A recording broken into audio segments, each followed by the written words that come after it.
வெளிப்படுத்துவதற்காக நாம் தெரிந்து கொண்ட வேத பகுதி நீதிமொழிகள் 31வது அதிகாரம் 10 முதல் கடைசி வரை.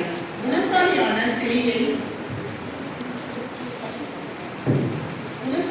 ஸ்திரீயை கண்டுபிடிப்பவன் யார்? அவருடைய விலை முத்துக்களை பார்க்க உயர்ந்தது.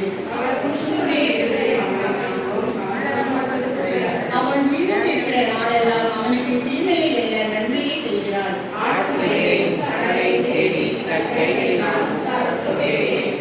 அவள் வியாபாரம் கப்பல்களை போல் இருக்கிறாள். தூரத்தில் இருந்து தன் ஆகாரத்தை கொண்டு வருகிறாள்.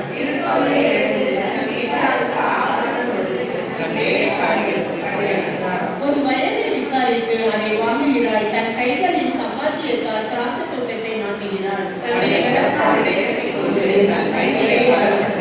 தன் வியாபாரம் போதனம் உள்ளது என்று அறிந்திருக்கிறாள். இரவிலே அவள் விளக்கு அணையாதிருக்கும்.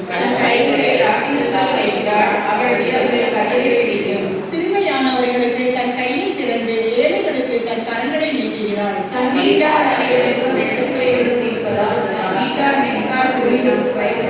ரத்தின கம்பளத்தை தனக்கு உண்டு பண்ணினாள். மெல்லிய புடவையும் இரத்தாம்பரமும் அவள் உடுப்பு. அவள் புருஷன் தேசத்து மூப்பர்களோடு நியாயஸ்தலங்களில் உட்கார்ந்து மெல்லிய புடவைகளை உண்டு பண்ணி விற்கிறாள்.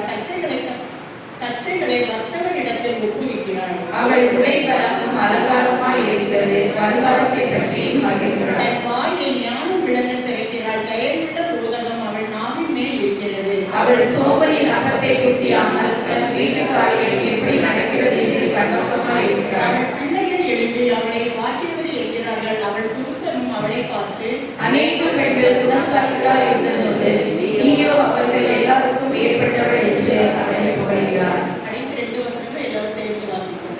சௌந்தரியம் மத்தனில் உள்ளது, அழகு வீண். கர்த்தருக்கு பயப்படும் ஸ்திரீ புகழப்படுவாள்.